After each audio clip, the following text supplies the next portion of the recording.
Alors bonjour Elodie. Bonjour Merci Anne-Marie. d'avoir pris contact avec moi. Je crois qu'on a pas mal de choses en commun et je te laisse te présenter pour nos auditeurs.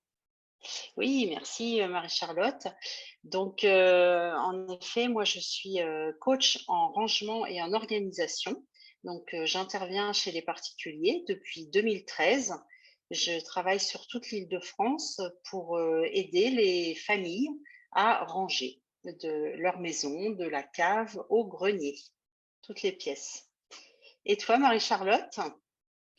Eh bien moi, j'interviens, je suis coach parental, j'ai créé Coach Famille et j'interviens depuis 2011 avec les familles pour aider les parents qui se retrouvent en difficulté dans leur rôle de parents, en fait, pour éduquer leurs enfants.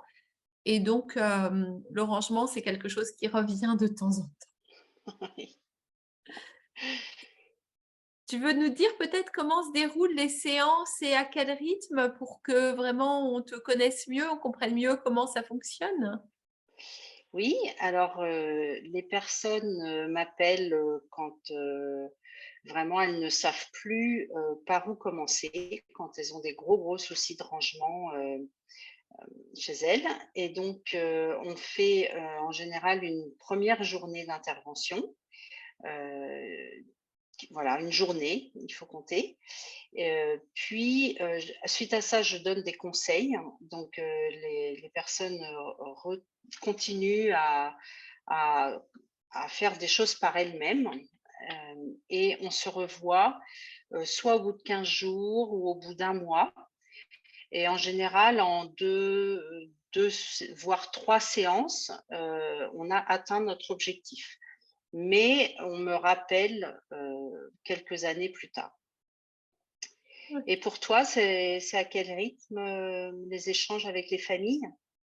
Alors, moi, les parents me contactent parce que, ils ont des problèmes, éducatifs avec leurs enfants. Ça va des parents d'enfants tout petits, tu as peut-être entendu parler du terrible two. Ouais, les parents sont souvent démunis quand leur aîné a 2 ans et commence à s'opposer à tout, jusqu'à Ah des oui, parents d'ados, bien grands, avec qui il y a des problèmes de compréhension, on ne se comprend plus, ils bossent plus, ils font l'inverse de ce que j'attends, qu'est-ce que vous pouvez faire pour nous? Et nous, on se fait des rencontres, je dirais, c'est en moyenne une rencontre tous les 15 jours, soit par Zoom, soit en face à face. Ils se déplacent. Moi, je ne vais pas chez les gens, contrairement à toi, c'est eux qui viennent à mon cabinet ou par Zoom. Et en moyenne, on se voit 3 fois pour régler le problème pour lequel, ils m'ont sollicité et parfois c'est un peu plus, parfois c'est un peu moins, parfois il y a d'autres problèmes après, donc on continue. Mais en gros, c'est, 3 fois, tous les 15 jours. d'accord, bien. Élodie, un des problèmes, pour lequel les parents me contactent, c'est des problèmes de rangement. Alors, je pourrais peut-être tout à l'heure dire, ce que je leur réponds, mais moi j'aimerais bien que, tu me dises à ton avis, de ton point de vue, pourquoi il y a autant de problèmes de rangement, dans les maisons où il y a des enfants? Alors, selon moi, la vraie raison, puisque les problèmes de rangement sont maintenant vraiment un fait de société, au f et ça, c'est dû à la surconsommation. Plus ça va et on consomme, ça va, déjà des appareils électroménagers, ne serait-ce que quand on a un nouveau-né, la maman, veut bien faire et achète, une quantité astronomique, d'appareils pour cuisiner, des purées, pour les bébés, mais aussi pour tout l'équipement du bébé. Après, on veut toujours ce qu'il y a de mieux pour nos enfants, donc les gens achètent, que ce soit des vêtements, des jeux éducatifs, donc il y a vraiment beaucoup trop de choses. Donc il faut, désencombrer, vraiment dans toutes les pièces de la maison, c'est surtout ça ce que j'essaie d'appliquer chez les personnes et c'est pas toujours évident d'arriver à se séparer des objets. Donc il y a vraiment un travail, psychologique, que je fais pour les aider à faire les bons choix et sélectionner uniquement, les produits, qui vont leur être utiles. Et ceci, à chaque âge, quoi. Donc et puis je pense aussi qu'il faut, convaincre les enfants de participer au rangement, que ça doit se faire naturellement. Il y a des jeux qui existent, par exemple de rassembler, les chaussettes, heu, dès le plus jeune âge pour, vraiment les éduquer à mettre, les produits qui vont ensemble, ensemble. Et puis après, pour les plus grands, on peut leur demander de mettre la table pour, avant que le repas soit servi, enfin, qui participent vraiment, à la, à la vie de la maison, et aussi donc au rangement. Ça devrait faire partie vraiment de la vie à la maison. Voilà.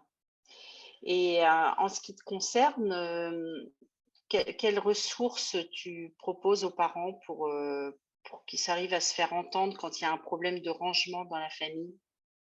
Alors, bon, d'abord, je veux dire que je suis complètement d'accord avec toi. Je pense qu'en effet, on est dans une société de surconsommation et d'ailleurs, c'est très amusant de voir, les petits, on leur offre des cadeaux et en fait, ils vont jouer avec le papier cadeau, Ouais, ou exact. avec le ruban plus qu'avec le jeu.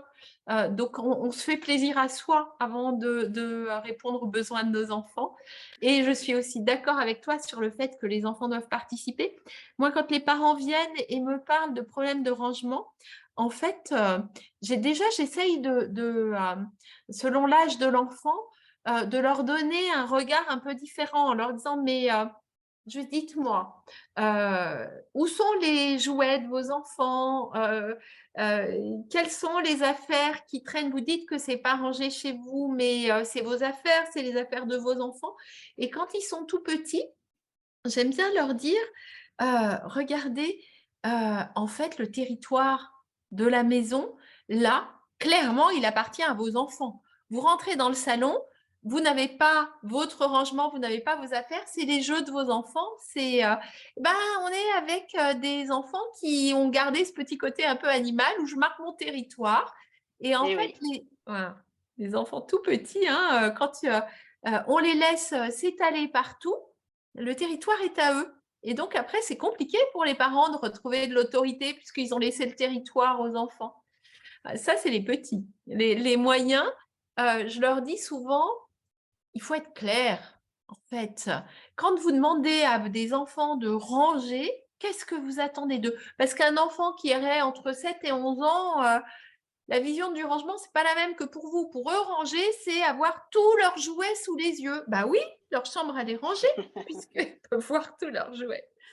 Et après, à l'adolescence, c'est un moment où on prend un peu de distance avec les parents. Donc, on organise le bazar pour que les parents n'aient pas envie de rentrer dans la chambre. C'est un peu naturel, cette prise de distance. Et puis, à l'adolescence, on retrouve, hein, on parle des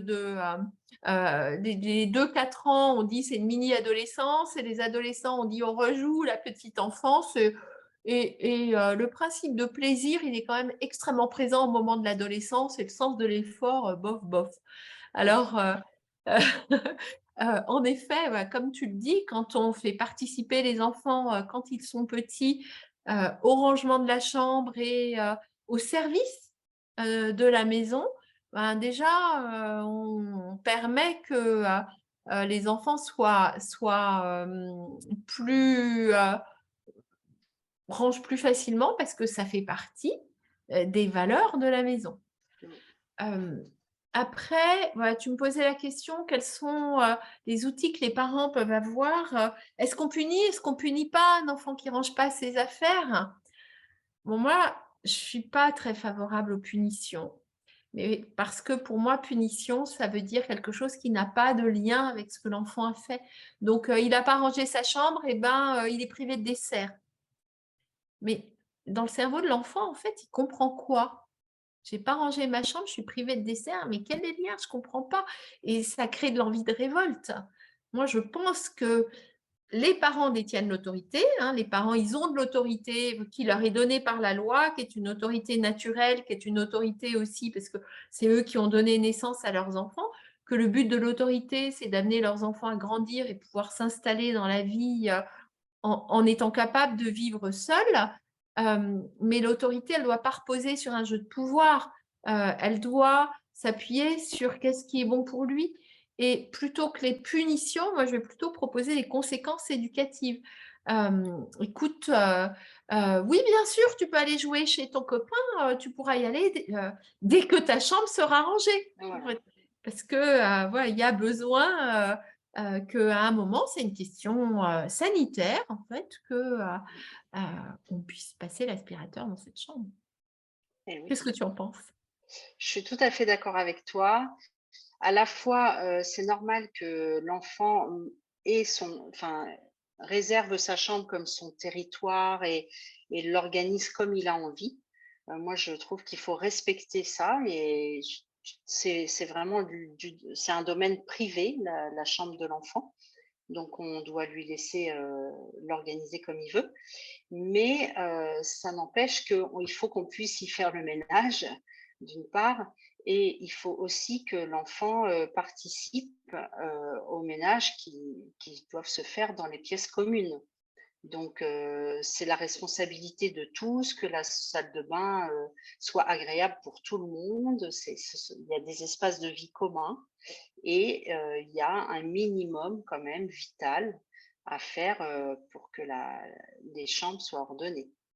D'ailleurs, il y a il y a un lien entre le rangement d'une chambre et la réussite scolaire. Qu'en penses-tu, toi? Tu dois souvent avoir ce feedback des parents, par rapport à ça?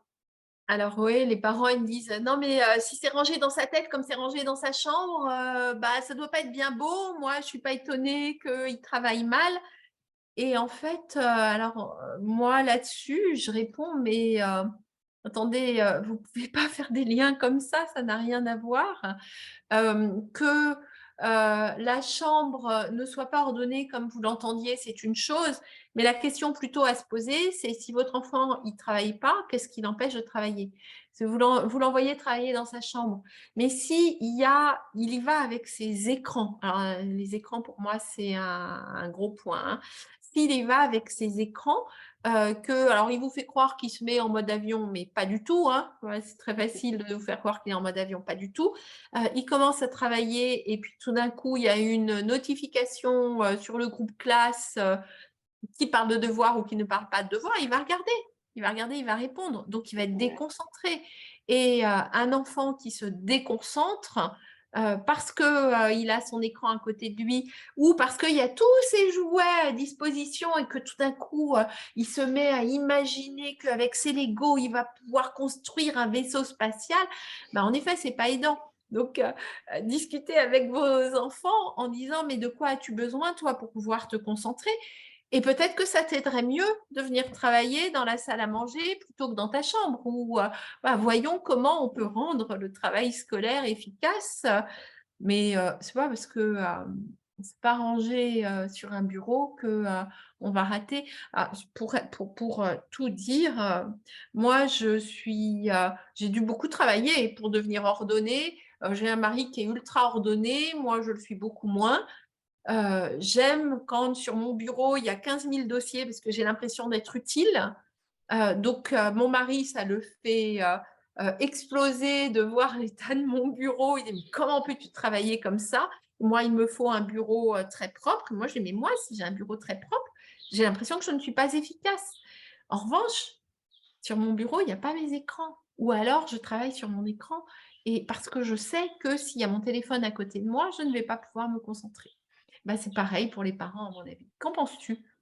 Oui, je suis complètement d'accord avec ça. Il faut savoir, il faut optimiser en fait sa concentration et comme tu dis, elle n'est pas organisée de la même façon pour tout le monde.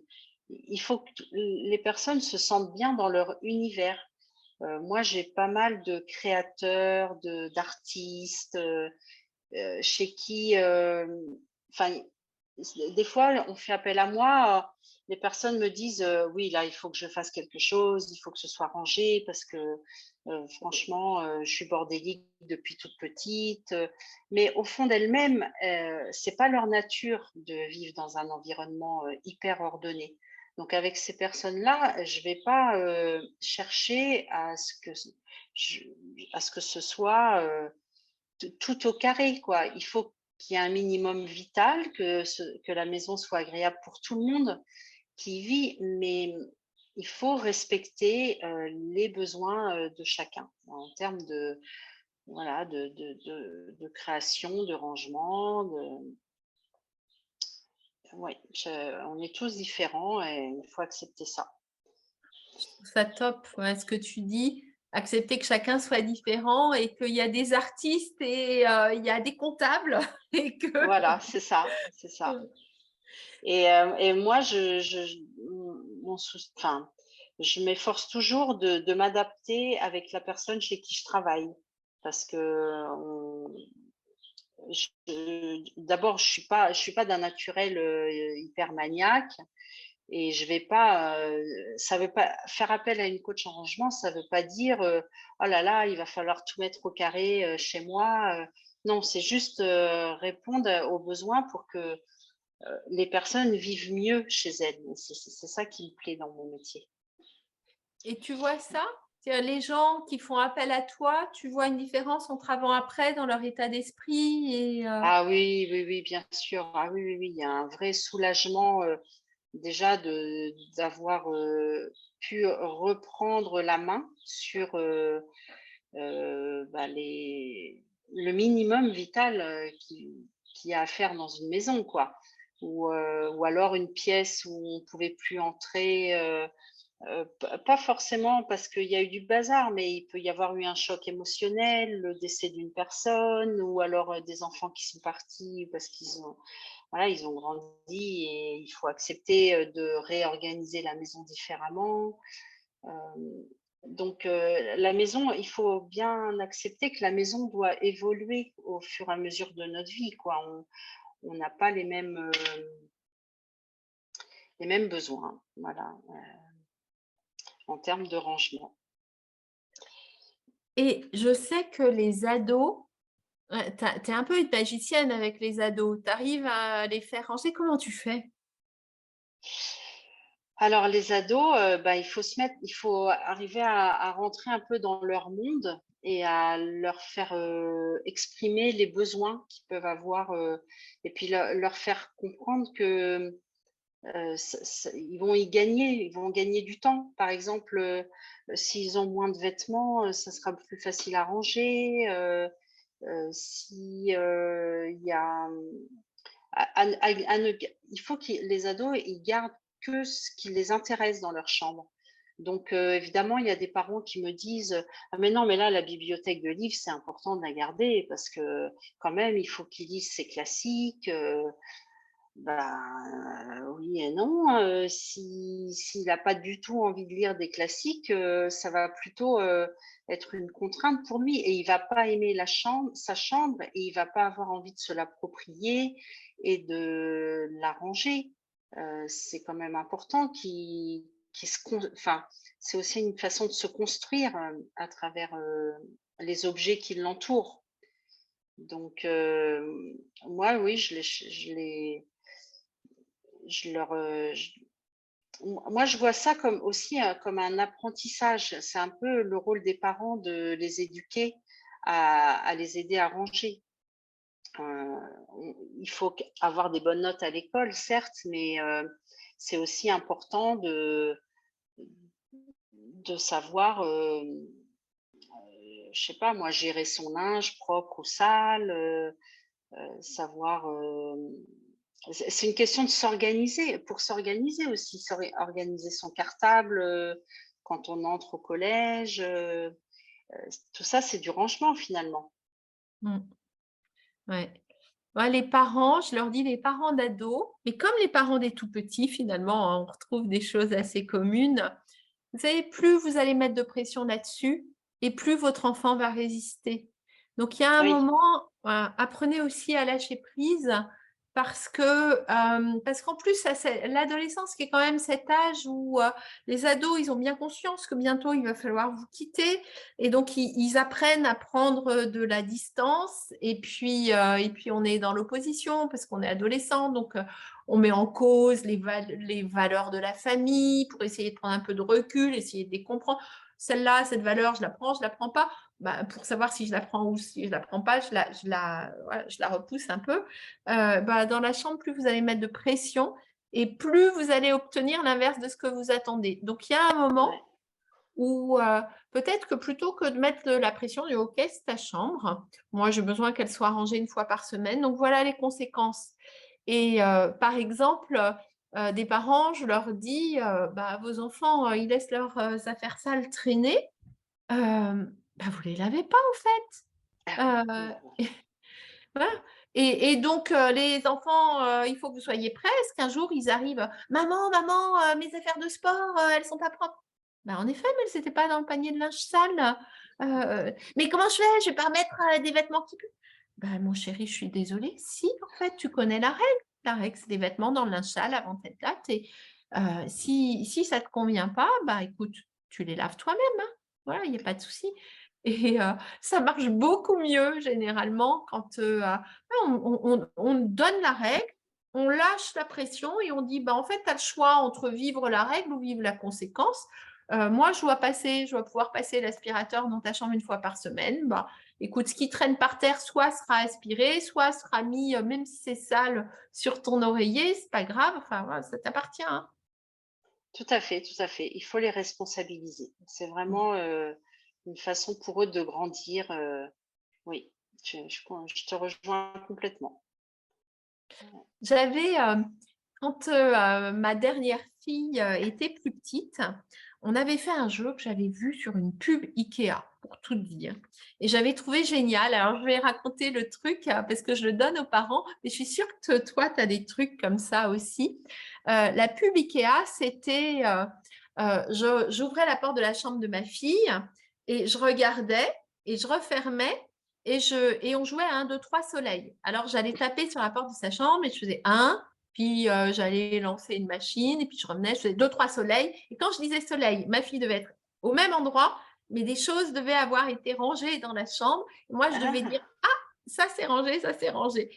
Et si elle bougeait, je disais, ah ben t'as perdu. Enfin, ouais. Et donc, on faisait vraiment ça sur le ton de l'humour. Et elle qui a beaucoup de mal à ranger, toujours aujourd'hui, eh ben, c'était un moment vraiment de lien chouette entre nous deux. On s'amusait beaucoup, la chambre était rangée et je trouvais ça très drôle. Et quand je partage ça avec les parents, ils disent, oh, mais c'est une super idée, on va le mettre en œuvre. Donc, mettre un peu du ludique dans le rangement, j'ai trouvé que Tout à c'était très fait. efficace. Est-ce que toi, tu as d'autres idées enfin, qu'est-ce que tu utilises, Bah, toi? moi, ce que je constate souvent, parce que j'aime bien faire des interventions, le week-end ou le mercredi ou pendant les vacances pour que les enfants soient là. Donc, dans ces moments-là, je range vraiment avec l'enfant ou l'adolescent et je constate, je suis très surprise de voir qu'il y a plein d'enfants qui ne touchent jamais à l'aspirateur et ils sont très contents de pouvoir, utiliser quand même ce sacré instrument qui fait du bruit et qui a un fort pouvoir d'aspiration, et et moi je trouve que les parents les laissent pas, suffisamment, utiliser, ces produits, ou même, ne serait-ce que d'aménager la chambre, de faire la décoration, de décider, de mettre, les jouets ici, les livres là, enfin je trouve que ça devrait vraiment être, aux enfants de choisir, tout ça, la déco, pour qu'ils aient envie de l'aménager et de la rendre jolie quoi, vraiment, de se l'approprier. Oui, c'est important. Ouais.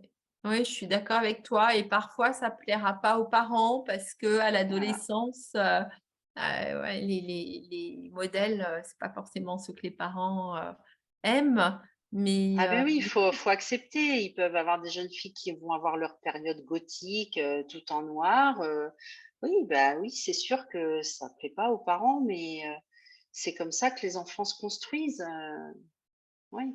mmh, oui, je suis d'accord avec toi et on peut toujours leur laisser, le choix dans la chambre, du décor de la chambre, de ce qu'ils vont mettre dedans, de la place du lit dans la chambre.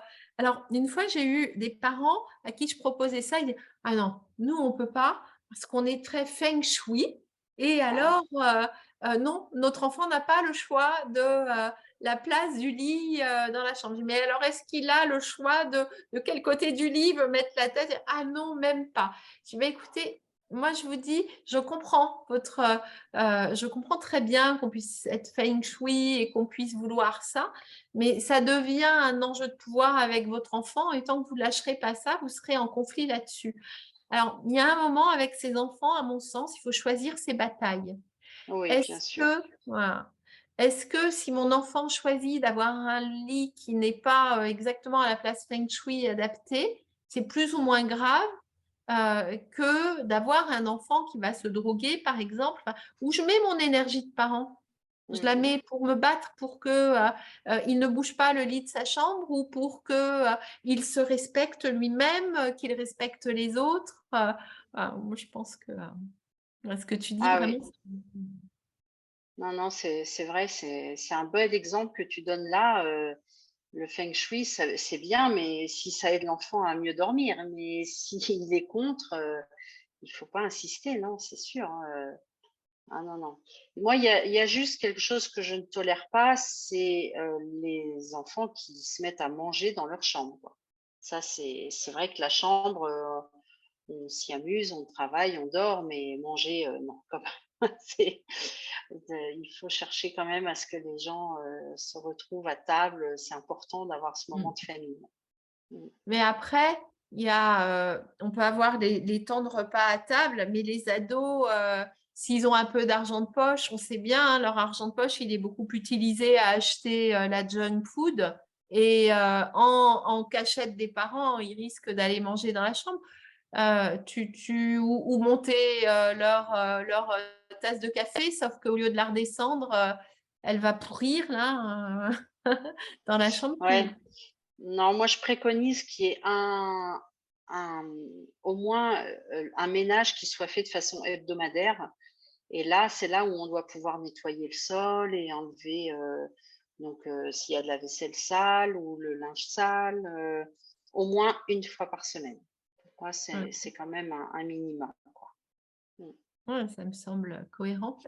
Je peux raconter, une anecdote, familiale où donc nous avons 4 enfants et le rangement de la chambre, bah, les enfants, ils tiennent plus de moi que de mon mari. J'ai eu mon Ah, mari comme dommage. femme et donc on s'est mis d'abord d'accord avec mon mari qu'en effet, la chambre devait être rangée une fois par semaine, et en d'autant plus que nous avions une femme de ménage qui venait et on cherchait, on réfléchissait à ce qu'on pouvait faire s'ils ne rangeaient pas et mon mari me dit: «Je sais, s'ils ne rangent pas, ils n'auront plus d'argent de poche».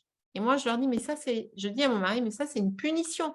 Quel est le lien entre l'argent de poche et le rangement de la chambre, je vois pas ce qu'ils vont apprendre. Si notre objectif, c'est d'apprendre à nos enfants à vivre les conséquences de leurs actes, je ne vois pas».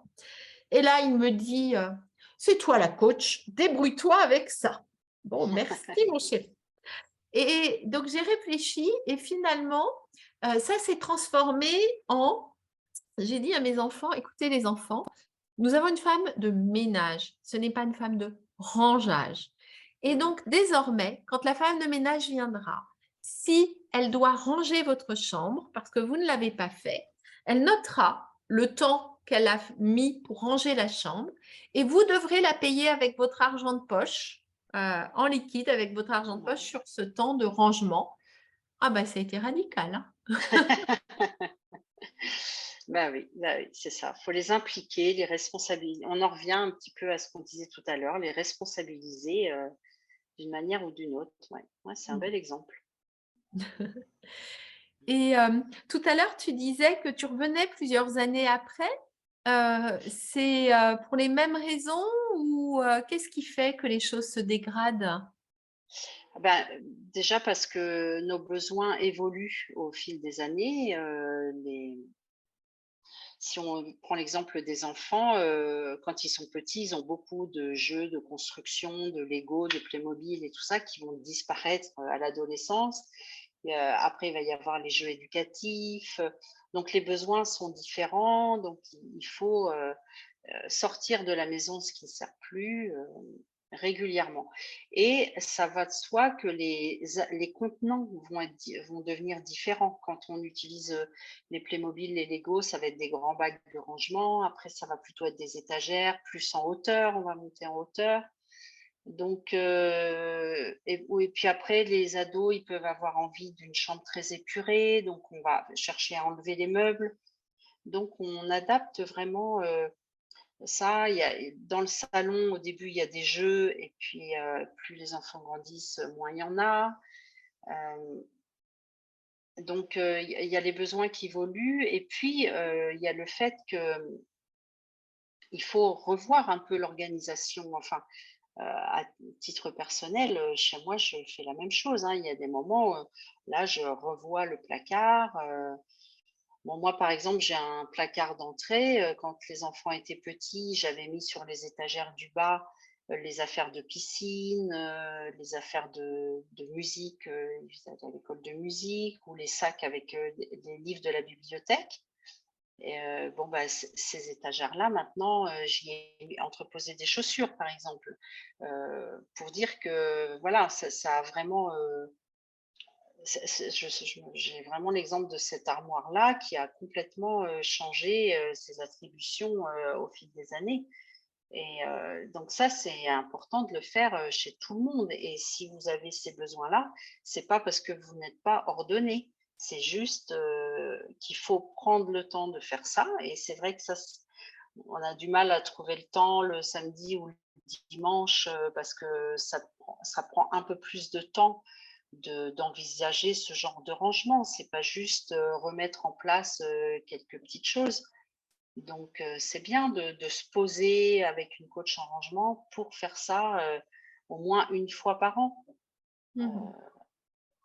Et il n'y a pas les relations émotionnelles, en fait, quand tu es là, donc ça doit être aidant. Oui, tout à fait. Comme je suis une personne extérieure, bah, c'est aussi pour ça, pour revenir aux adolescents, c'est bien de me faire intervenir dans la mesure où je suis pas un membre de la famille.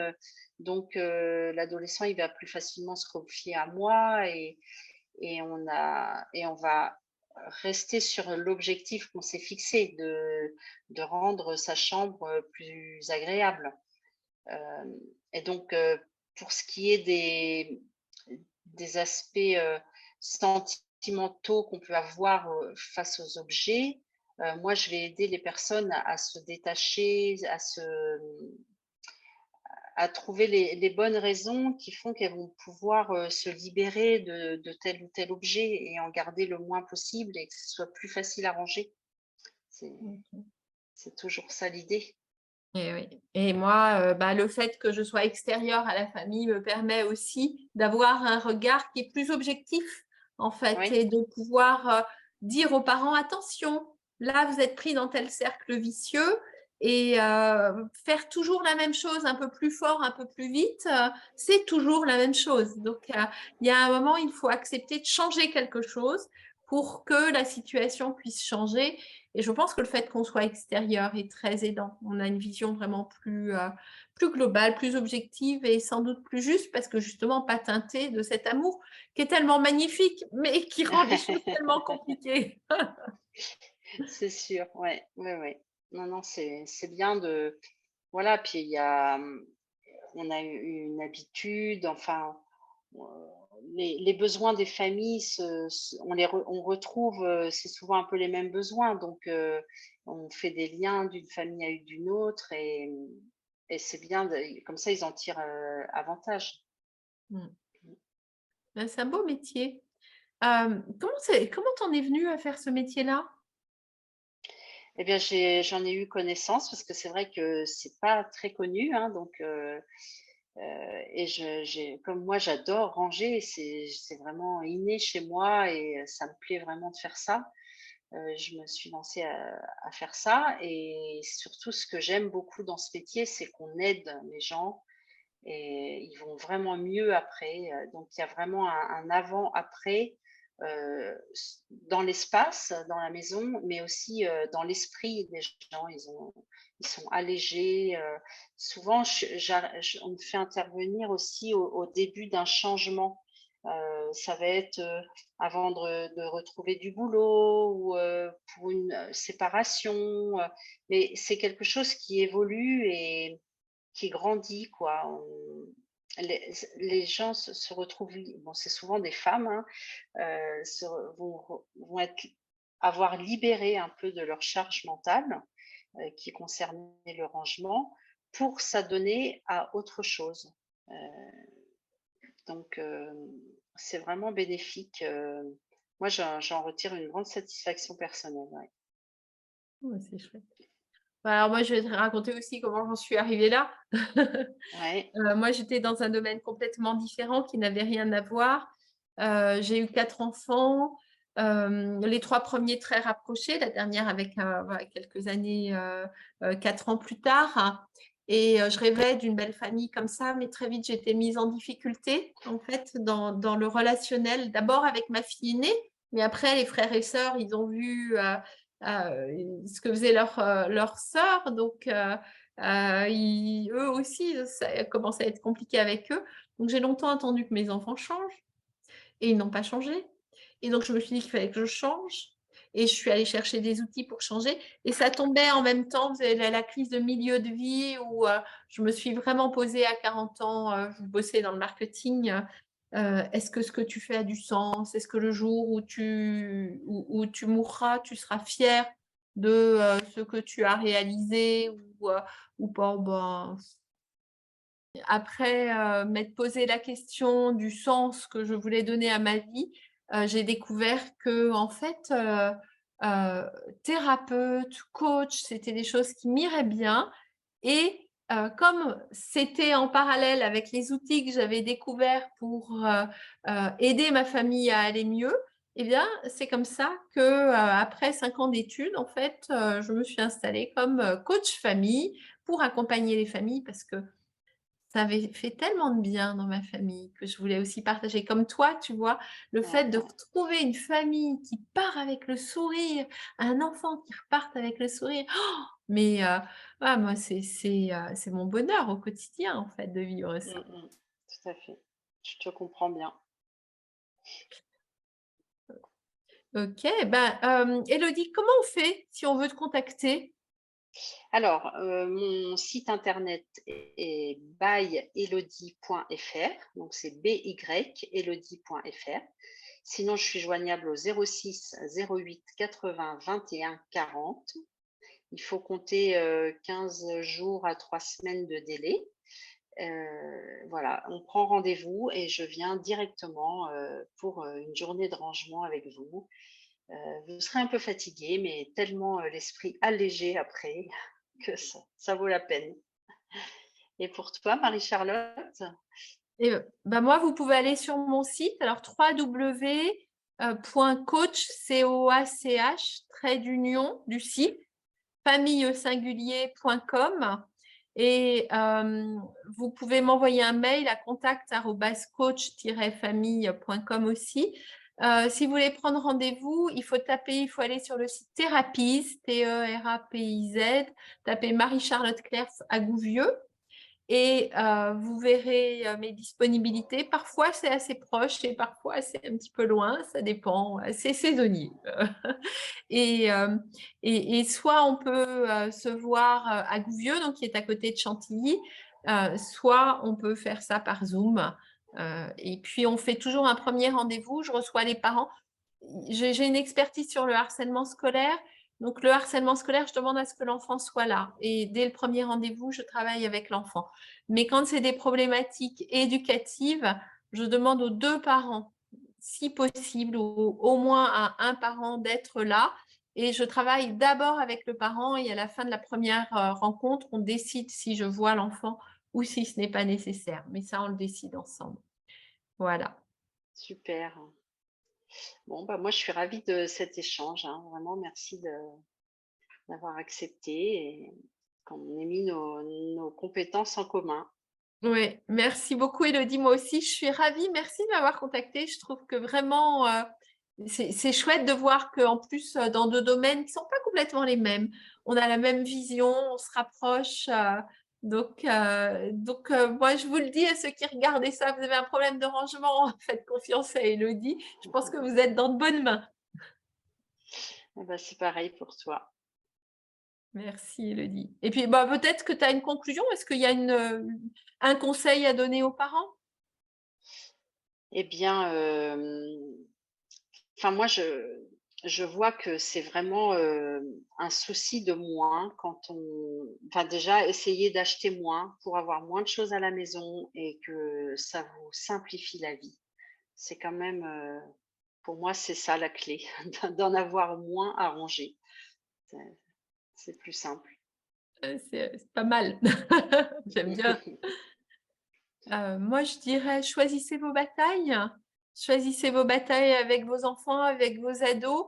On ne peut pas se battre sur tout si on met toute notre énergie sur une paire de chaussettes pas rangées. Qu'est-ce qui nous reste comme énergie pour nous battre sur des choses qui nous tiennent vraiment à cœur? Et, Mmh. euh, et c'est tellement important. Les relations avec nos enfants, ça passe tellement vite. Ils grandissent, tout le monde le dit, mais c'est vrai quand on vit ça. Ils grandissent tellement vite, ils partent tellement vite de la maison, de qu'est-ce qu'on veut garder en fait de souvenirs avec eux. Et pour moi, c'est ça l'essentiel. Ouais, c'est une belle conclusion. Bravo. Eh ben, merci Elodie. Et puis, on se retrouve peut-être, pourquoi pas, pour Ouais, d'autres aventures ensemble. On verra. avec plaisir.